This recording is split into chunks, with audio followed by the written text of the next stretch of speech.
que é um exercício de correias planas, tá? O exercício é esse aqui, ó, tá?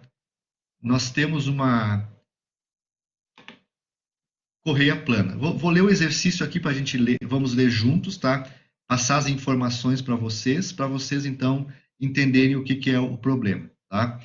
Então, uma correia plana, ela é usada em uma transmissão entre uma máquina motora e movida, tá? A nossa máquina motora aqui, então, é um motor trifásico, né? Motor trifásico. E a nossa máquina movida é uma bomba hidráulica centrífuga, uma bomba centrífuga, né? Uma bomba centrífuga, tá?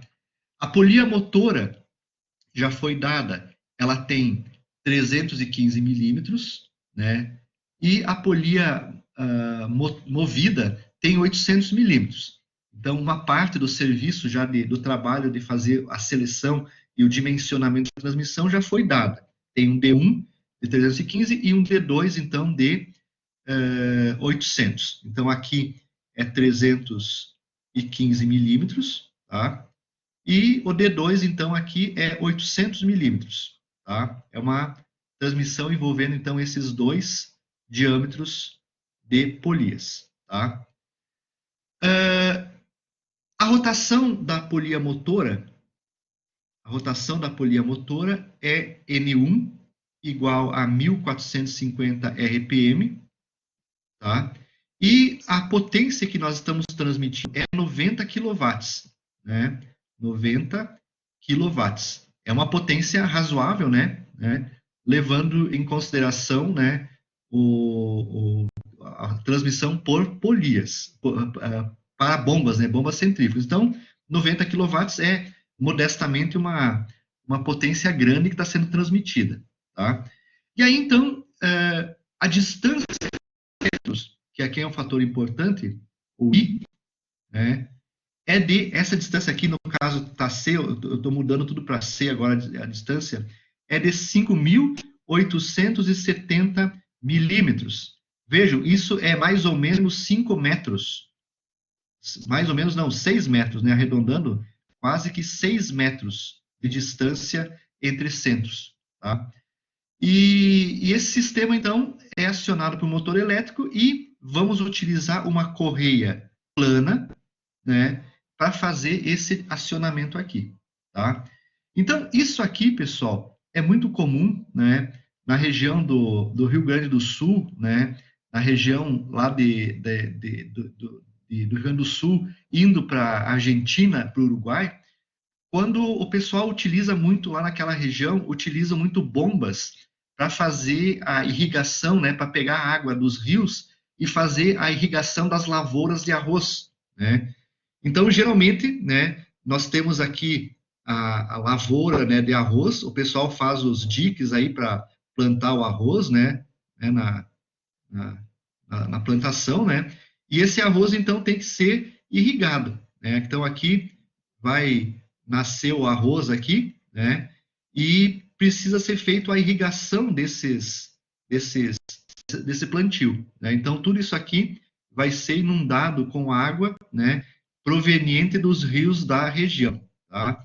E geralmente esses rios, né, essas lavouras, elas ficam, né, eu tenho geralmente o leito do rio, né, o leito do rio está aqui, e tudo isso fica a uma distância relativamente grande e a uma altura manométrica geralmente grande, né, porque geralmente isso aqui, né, está numa altura relativamente grande e sem contar a distância dos rios, tá?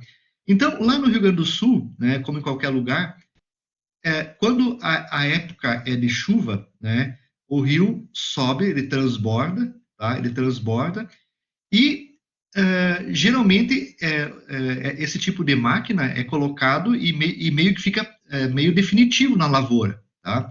Então, geralmente o pessoal coloca a parte elétrica, o motor elétrico, né? Geralmente ele é colocado numa região distante do rio, certo?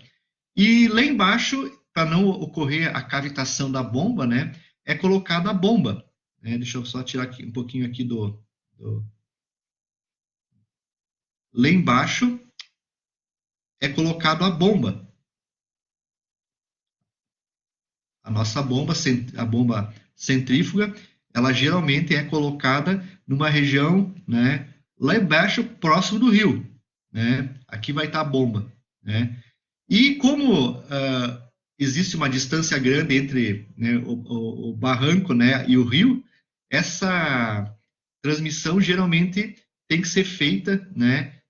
Isso aqui geralmente é 5 metros ou mais, né?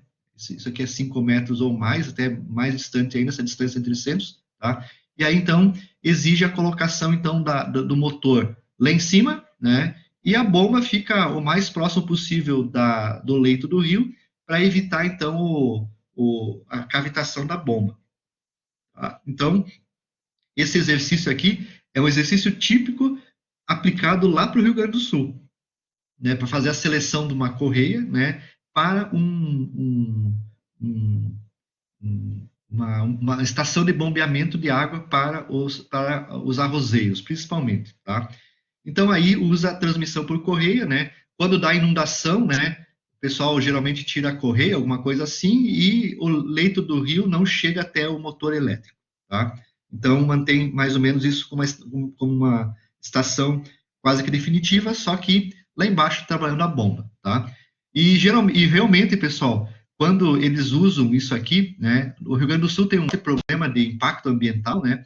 No verão, os rios aqui corre somente um filetezinho de rio aqui, ó. Os arrozeiros, eles tiram toda a água dos rios. Gente, fica sem nada de água, né? Para alimentar as lavouras de arroz deles aqui, ó, tá? E aí, então, quem consome a água dos rios aqui praticamente fica sem água, né? Para poder utilizar, principalmente na época de verão uh, de época de plantio de arroz, tá? Gente, é um crime que o pessoal faz lá com os rios, tá? Mas fazem isso aí, tá? Então, esse problema, então, tende a resolver essa situação. Aplicação de um motor, né?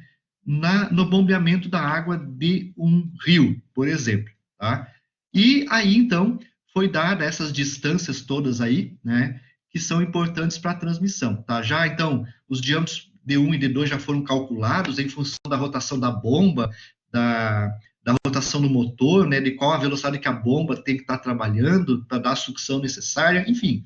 Aí envolve outra área, que é a área de fluidos, né, de mecânica dos fluidos, para poder fazer a transmissão do fluido, tá? Então, esse é o problema, tá? E aí, então, para fazer a seleção das correias, então, extremultos, tá? Então, aqui o objetivo vai ser fazer a seleção de uma correia da extremultos, né, para essa aplicação, tá? Extremultos. Qual a correia, largura e assim por diante que deve ser usada para essa correia aí, tá? Então, nesse caso, tá, o nosso problema envolve essa abordagem aqui, ó. Este é o procedimento e é mais ou menos a receita que vocês vão estar aplicando, né, nos casos que vão precisar fazer o dimensionamento, ou melhor, a seleção dessa correia, tá? Então, primeiro lugar, né, no cálculo da correia, na seleção da correia, é especificar qual que é a velocidade da correia, tá? Nós já temos que a rotação da polia motora é 1.450 RPM, tá? E em função do seu diâmetro, que é de 315 milímetros, né, nós vamos ter uma velocidade tangencial, né? Essa velocidade tangencial que vai corresponder à velocidade da correia, ela é calculada então por essa expressão aqui, ó, πdn sobre 60. Nós vamos entrar aqui com o diâmetro em metros, né? Nós precisamos usar aqui em metro, entrar ele nessa forma, nós precisamos entrar com ele em metro, né? A rotação em RPM, tá? E aí vai sair então a velocidade em metros por segundo. Por quê? Porque o 60 aqui já está transformando minuto, né? Rotação por minuto em segundo, tá? E aí então calculamos a velocidade tangencial do movimento, né? Então essa velocidade aqui vai ser 23,92 metros por segundo, né? Que corresponde, então, a gente admite que não existe deslizamento, né? Corresponde, então, à velocidade da correia, certo? Então, primeiro passo para fazer a seleção, então, da correia é esse, fazer o cálculo da velocidade da correia, tá? Diferentemente das transmissões por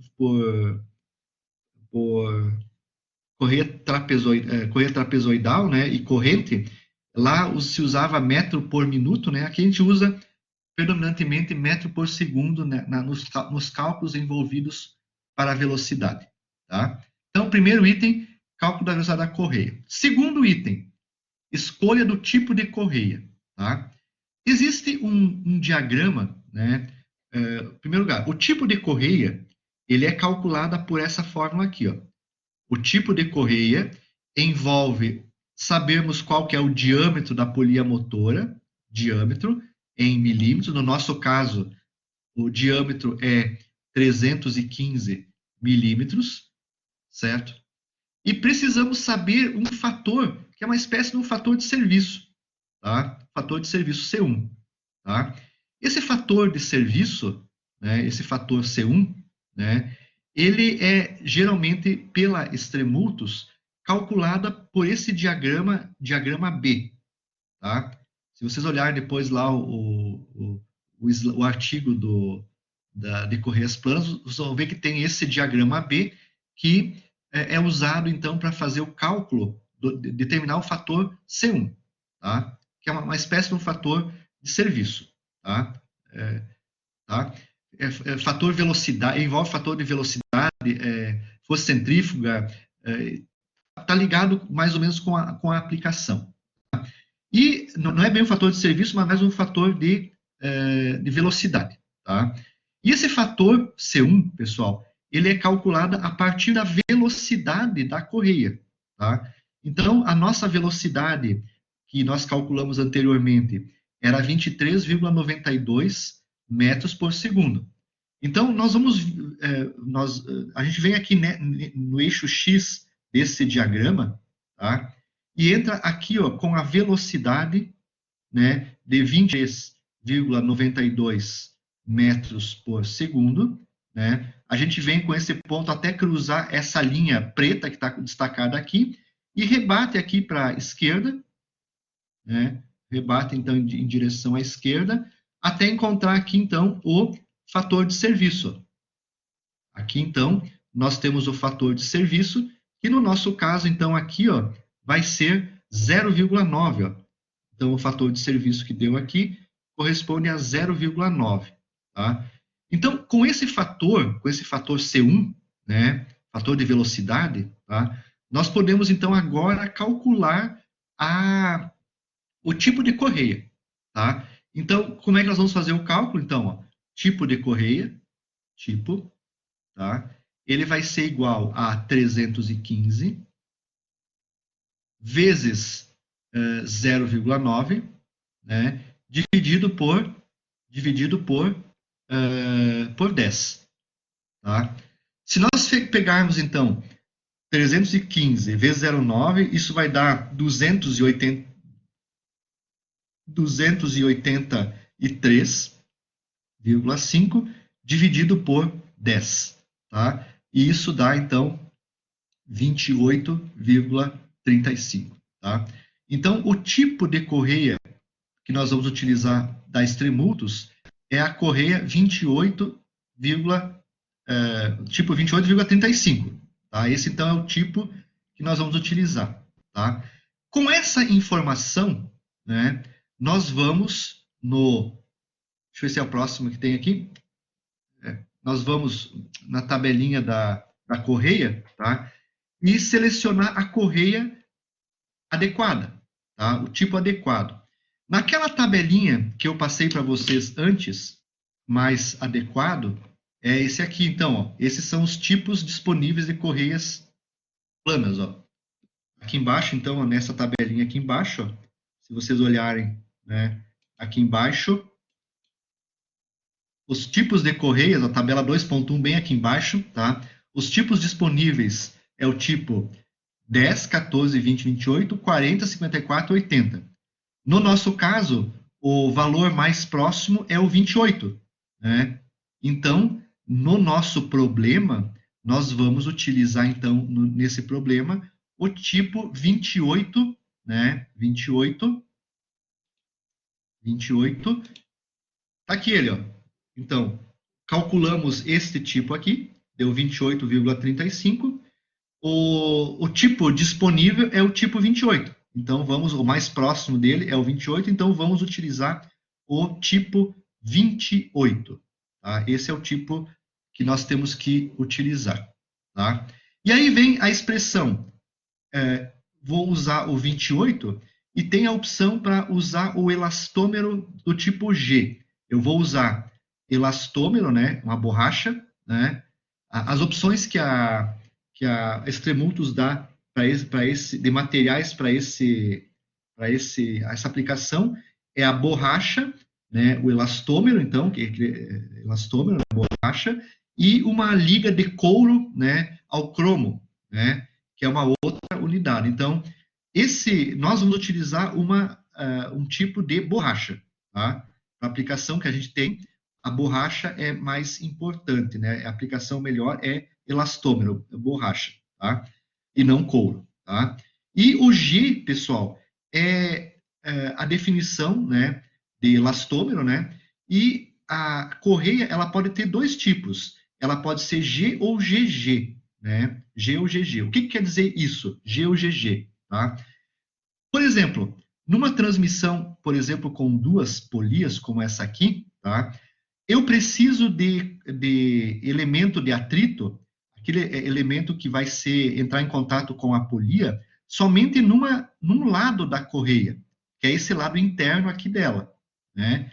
Então, quando eu preciso de elemento de atrito, superfície de atrito, somente num lado da correia, eu uso, então, o tipo G. Vou usar, então, o tipo 28G, né? Agora, se por um motivo eu tivesse mais uma polia aqui no sistema, né? Por exemplo, vamos pensar que eu tenho uma polia colocada aqui, ó. Aqui. Aqui eu tenho mais um eixo que deve ser acionado, mais uma polia, tá? Então, nessa polia que eu estou colocando ali, né, eu vou ter isso aqui, ó. Eu vou ter a minha... Ai, hoje eu tô... Não tá fácil mexer com... Só um pouquinho. Eu tenho mais uma a minha correia, ela vai vir aqui e vai tangenciar essa região aqui e depois vai vir para cá, tá? Então vejam, nesse caso aqui, hoje eu não tomei vinho para endireitar o pulso aí, como o pessoal fala, né? Pessoal, ó, então, no caso, eu preciso aqui de uma superfície interna, aqui, como eu coloquei nesse desenho aqui, uma superfície interna para conduzir o movimento, o atrito, né, entre a correia e a polia. E também, nesse caso, se eu tiver mais uma polia com essa disposição, né, eu vou precisar também, no outro lado da correia, né, também superfície de atrito para poder entrar em contato com a polia. Então, nesse caso, se eu tivesse mais uma polia aqui, nessa condição, os dois lados da correia precisariam ter uma superfície de atrito adequada para garantir um atrito suficiente para transmitir a potência. Aí, então, nós precisaríamos do sistema GG, tá? Ok? Pessoal, nós precisamos calcular, então, saber quantos, se eu preciso a superfície de atrito nos dois lados da correia, e aí especificar, então, o tipo, tá? No caso, a gente vai usar, então, uma correia 28, tipo 28GG, tá? GG não é de grande, né? É 28G, né? Superfície G é elastômero, então, borracha, elastômero, né? Se eu precisasse, então, nas duas superfícies, eu precisaria do GG, tá? No nosso caso, né, a gente precisa somente numa superfície de atrito. A gente tem somente duas correias, precisa de somente temos duas polias. Então, nós precisamos somente do G, tá? 28G. Elastômero, né? Tipo 28, num lado só da correia, tá? Então, é a seleção. O que mais? Tá? Frequência de flexão admissível da correia. Como eu falei antes, pessoal, a correia, né, ela entra sempre num movimento circular, né, e ela então tem uma certa frequência de flexão, né, admissível. Essa correia 28G que nós estamos utilizando, então, ó, existe também uma tabelinha, então, para vocês lá no artigo de vocês, né, da disciplina, né, que é o seguinte, ó, nós entramos aqui com o diâmetro da polia motora. No nosso caso, a polia motora tem 315 milímetros, tá? E entramos com o tipo 28, eu estou usando uma correia tipo 28G, G elastômero, né? O L borracha, o L couro, né? O L é couro ao cromo, tá? E o G, então, é borracha, tá? Elastômero, tá? Então, nós estamos utilizando a correia 28G, tá? Aí, então, eu venho aqui, né? E com a junção dos dois pontos aqui, tiramos que essa correia 28G com diâmetro de 315, ela pode sofrer uma frequência de dobramento de 30 Hz. 30 Hz é a frequência da correia admissível, certo? Frequência admissível da correia. Então, vejam que ela suporta essa quantidade de dobramentos, né, por segundo, né? Ok? 30 dobramentos por segundo ela suporta, tá? Então, sai a partir, então, dessa tabela aqui, tá? Já esse é o valor da frequência admissível. Eu posso agora calcular qual que é a frequência de trabalho dela, né? Então, para fazer esse cálculo, inicialmente eu preciso calcular o comprimento da correia, tá? Então, o comprimento da correia, ele é calculado por essa expressão aqui, exatamente igual à expressão que nós usamos lá para correias trapezoidais, tá? O I aqui é a distância entre centros, tá? É a distância entre centros aqui, ó. Eu estou usando aqui C aqui, ó. Eu quero transformar todo o material para C que eu tenho, tá? Então, o C é o I, distância entre centros. 5.870 milímetros, tá? O D1, 315 e o D2, 800.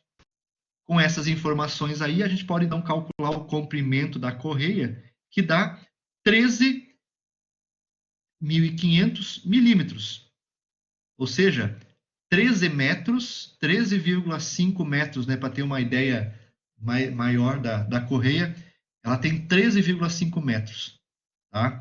E também já podemos calcular o ângulo alfa, onde que o ângulo alfa, então, corresponde a 175 milímetros, tá? O ângulo alfa, então, 175 milímetros, 175 graus, tá?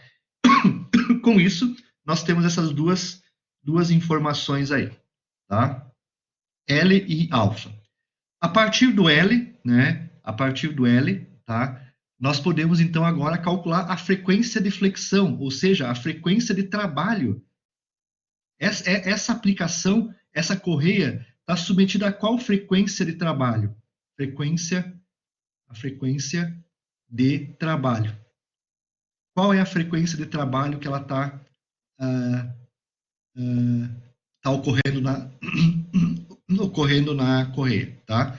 Então, o FB vai ser velocidade vezes Z vezes 1000 sobre o comprimento, tá? Então, se nós usarmos aqui a velocidade 23,9, tá? Temos duas polias, Z2, 13.500 milímetros de comprimento, tá? A nossa frequência de trabalho e a velocidade 23,1, a nossa frequência de trabalho é 3,54. No caso, qualquer partezinha da correia sofre 3,54 dobras por minuto, né?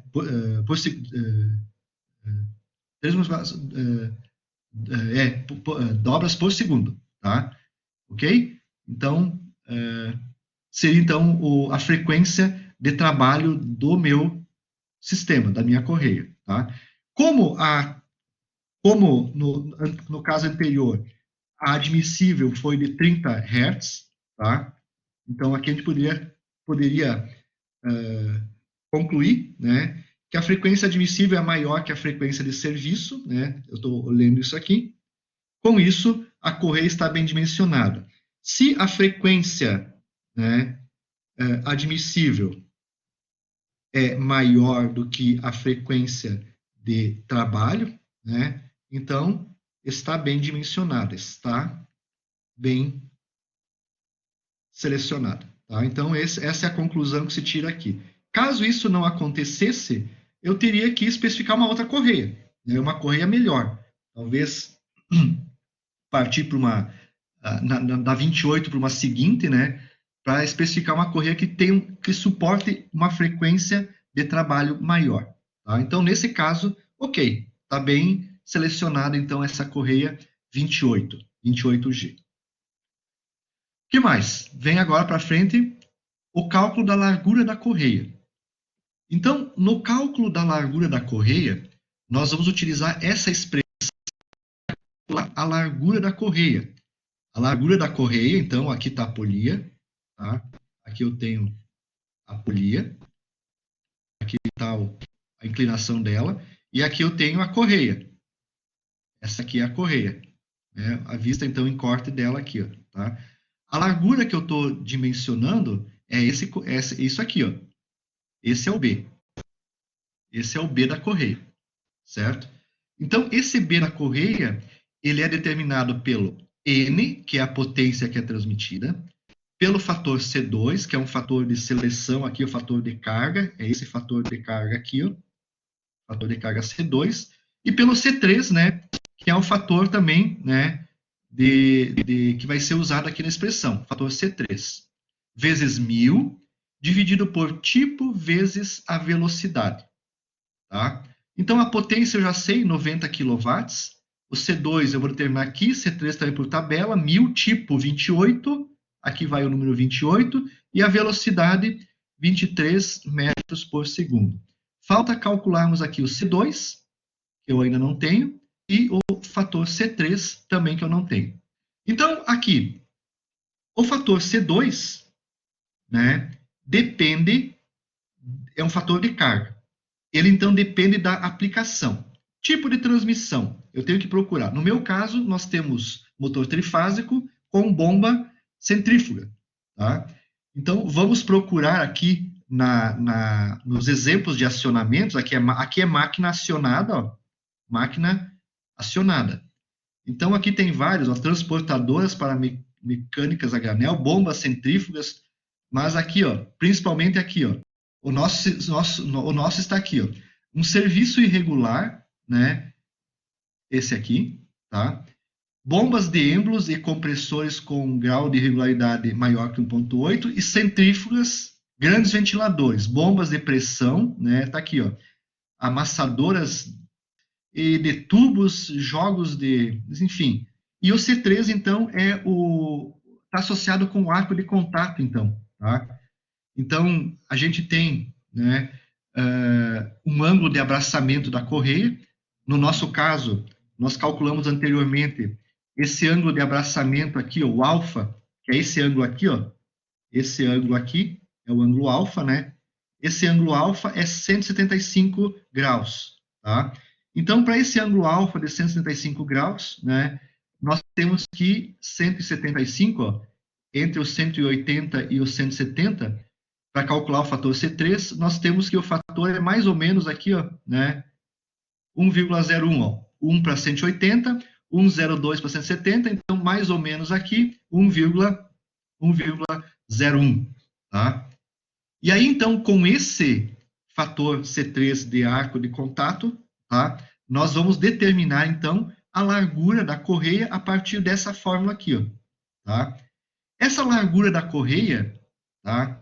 Essa largura da correia, ela, né, é dada por essa fórmula, então, potência, nós entramos com a potência, tá? Entramos com o fator C2, que vale 1,3, o fator C3, que vale 1,01, aqui então, na tabela, o tipo 28, né, a velocidade 23, alguma coisinha lá, 23,9, né, e vamos calcular a largura da correia, que nesse caso, então, usando todos esses valores aqui, é 176 milímetros, tá? Só que 176 milímetros não existe essa dimensão padronizada. A dimensão padronizada, a standard, a largura standard, são essas aqui, ó. Então, nós temos a largura padronizada 160, que é pouco, a menos que 176, e a largura 180, que é um pouquinho maior que 166. Então, é essa aqui que nós vamos utilizar a partir do cálculo, tá? Então, 180. Então, a nossa largura padrão, né, vai ser 180 milímetros. Com isso, nós já temos calculado quase que todas as informações para a nossa, né, correia. Então, o B dela, 180 milímetros. Então, já temos, então, o tipo 28, G, largura padrão, 180 milímetros. O que mais? Tensão de montagem. A tensão de montagem, pessoal, ela envolve algumas tabelas, né? Estaria associada com o seguinte, ó. A tensão de montagem, ela está associada com o tensionamento que eu devo dar na transmissão. Então, esse tensionamento que eu dou na transmissão, o aperto na transmissão, né? De uma certa forma, está ligada com a força de aperto que eu tenho que ter no meu conjunto de polias, tá? Força de aperto. Comparando essa força de aperto com a força de aperto das transmissões por correias trapezoidais, na transmissão por correia plana, a força de aperto tem que ser muito maior, é muito maior do que na transmissão trapezoidal, na correia trapezoidal, tá? Por quê? Porque o aperto se dá exatamente, ó, nós temos no caso da correia, deixa eu desenhar aqui de novo a figurinha, tá? Aqui eu tenho a correia, né? O aperto se dá exatamente nessa direção aqui, ó. É esse aperto que eu preciso para evitar, para ter o atrito necessário para transmitir o movimento, força de aperto, tá? Então, praticamente, essa força de aperto é a força de aperto que eu preciso tracionar o eixo da polia, né? A força que eu preciso aplicar no eixo da polia é exatamente a força que eu preciso lá na correia, porque elas estão no mesmo plano de contato, né? O plano de contato da correia plana sobre a sua polia é nesse plano aqui, ó. Tá? Então, eu preciso aplicar a mesma força que eu preciso aplicar de aperto, eu preciso aplicar também aqui no eixo para garantir a normal, né? A gente sabe, né, que o que acontece, né? Eu tenho o bloquinho, lá da física, né? Aqui eu tenho a normal, né? E aqui eu tenho a força de atrito, né? A força de atrito é a força normal, atrito é a força normal vezes o coeficiente de atrito, o μ ou o F, né? O F, μF, tá? Então gera a força de atrito. Se nós olharmos na transmissão, né? Tá aqui a correia, né? A força de atrito aqui é a força normal vezes o coeficiente de atrito entre polia e correia. Então aqui nós precisamos de uma força de atrito, uma força normal grande, que corresponde à força de atrito, né? A força de aperto, né? A força de aperto corresponde à força normal, para poder garantir uma força de atrito grande para poder transmitir o movimento, senão há o deslizamento da correia em relação à polia, tá? No caso, aqui é grande, então, tá? No caso de uma transmissão por correia trapezoidal, né? Aqui assim, aqui tá então a polia, tá? Lembram que o contato da correia trapezoidal com a polia se dá pela lateral. Então, aqui, ó, que está a força normal. Deixa eu botar o desenho aqui. Aqui que eu tenho a força normal, né? Por um efeito, por uma condição de triângulo, né? Essa força aqui, quando decomposta na força de aperto, que tem que ser necessária no eixo da polia, ela é menor. Ó, a força de aperto, encontrando o ângulo aí, né, da transmissão, encontrando o ângulo da polia, que é 30, do canal, que é 36 graus, mais ou menos, né, essa força de aperto que eu preciso aqui, ó, ela é uma componente dessa força aqui, ó. E aí, então, essa força de aperto que eu preciso na correia trapezoidal é bem menor do que a que eu preciso correia, na correia plana, né, em função desse ângulo do canal. Tá? Então, aqui, geralmente, eu preciso de uma força de aperto relativamente grande. Tá? E essa força de aperto, então, que eu preciso aqui, ela está associada, digamos assim, na prática, com a tensão que eu tenho na correia. Tá? Então, existe uma prática comum, né, que é o seguinte, ó, a gente busca, aqui vou colocar, a gente faz um teste, a gente aplica uma força no ponto médio da transmissão, né, uma certa força padrão, uma força dada pelo fabricante, né, para conseguir o aperto necessário. Essa força pode defletir a correia até um certo ponto. Quando eu aplico a força, né, essa força pode provocar uma deformação aqui até um certo ponto, uma deformação. Então, o tensionamento, para mim garantir essa força de aperto necessária para a transmissão, né, os fabricantes dão, né, uma certa força que eu tenho que aplicar aqui e garantir o quanto que eu devo obter de deformação aqui. Então, essa força está associada a essa deformação para garantir um certo aperto.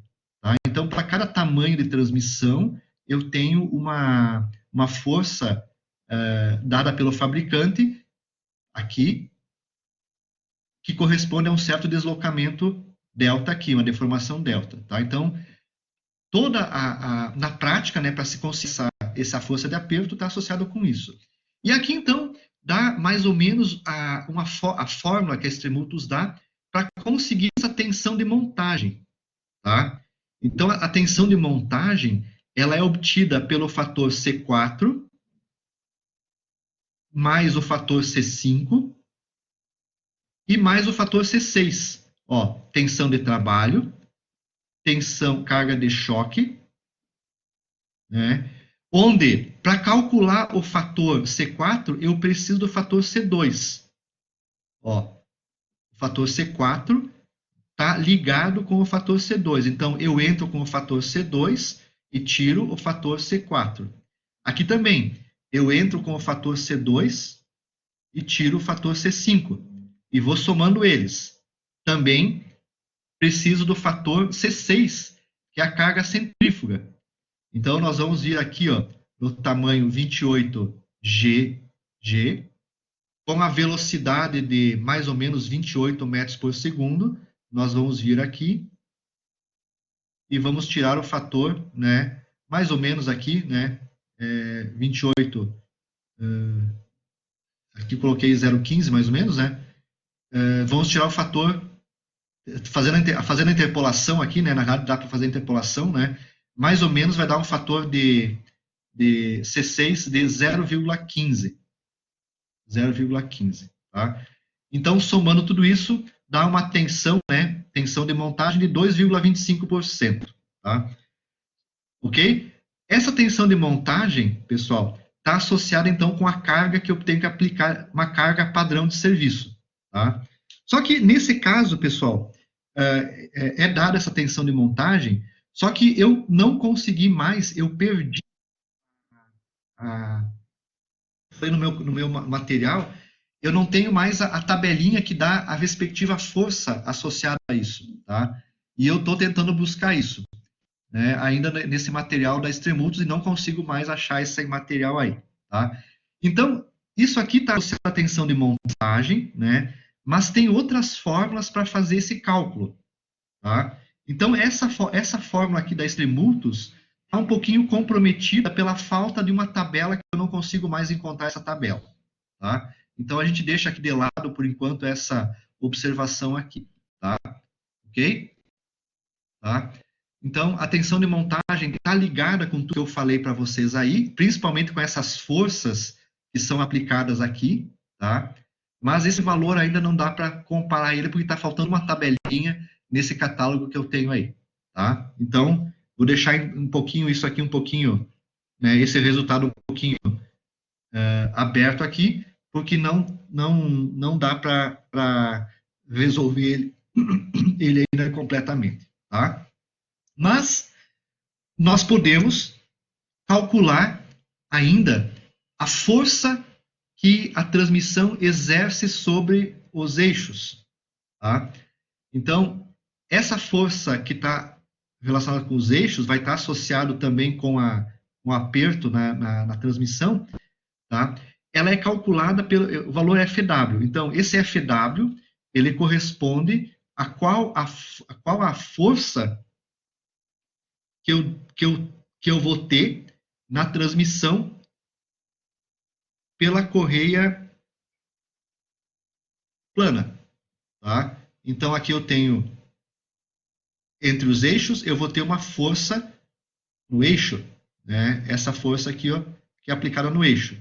Essa força no eixo está associada com o torque, essa força aqui está associada, ela é função, né, do torque transmitido, ou da potência, tá?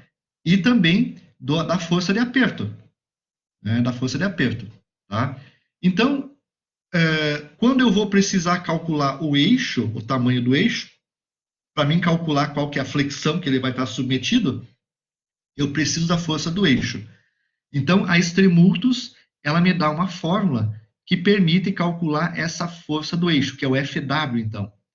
E o FW, então, é o C4, fator C4 que nós já calculamos, o fator C7, que é esse fator aqui, ó, tá? Fator carga sobre eixo, que leva em consideração o tipo de correia, nós estamos usando a 28, então esse fator de carga é o 2,8, tá? Então, o nosso C4 de antes, vamos ver o C4. O C4 era 1,9 e 1,9, né? Aqui embaixo, C4, 1,9, 1,9. O C7, então, passa a ser 2,8. O 10, o B é 180 milímetros. E o C3, então, que nós já calculamos lá atrás, 1,01. Com isso, fazendo esse cálculo aqui, nós chegamos que o resultado dá esse aqui, ó, 9.480 newton, né? Ou aproximadamente 950 kg-força, né, de carga, tá? Então, essa é a carga que é aplicada sobre o eixo, 950 kg-força, que é uma carga que vai ser utilizada, então, para dimensionar o eixo da transmissão, tá?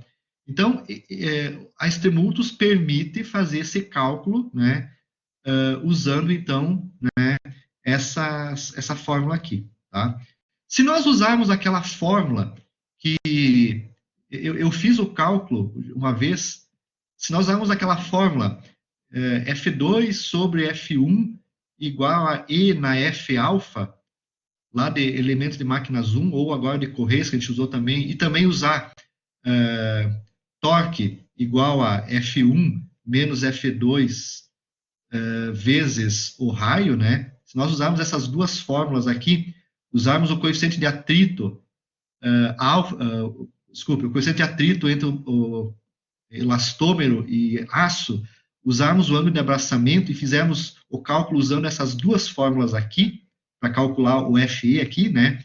E levando em consideração que isso aqui dá mais ou menos uns 20%, né? O E na F-alfa, tá? O valor que nós vamos chegar para esse FE vai ser mais ou menos uns 6.700 newton, tá? Usando aquela fórmula que a gente usou lá em elemento de máquina Zoom e também usou em correias trapezoidais agora também, tá? Então, se a gente fizer o cálculo com essa fórmula aqui, chegamos mais ou menos a 6.700. E usando a fórmula da Extremults a mais ou menos 9.480, tá? Então, existe uma diferença grande entre um valor e outro, tá? Né? Qual que eu vou usar no projeto da minha transmissão, né? Ó, entre fazer o cálculo por este e por esse, eu vou seguir a orientação da Extremultus. Se eu estou usando uma correia da Extremultus e vou usar o aperto dado pela Extremultus, eu vou usar realmente esse valor de 9.481 aqui, tá? Ao invés dos 6.700, tá? Isso é em função da segurança do projeto, tá? Se der alguma coisa errada, né? Se eu usei no meu projeto o 9.461, se der alguma coisa errada, eu posso, né, solicitar um esclarecimento para Extremultus, né? Por que esse valor não está dando certo aqui, ó? Se todas as outras variáveis estão certas, por que na especificação ela nos deu um valor diferente, tá? Então a gente tem como recorrer num problema, né, que dê na nossa transmissão, tá? Então usaria então o 9.480 como valor para fazer o projeto do eixo, tá?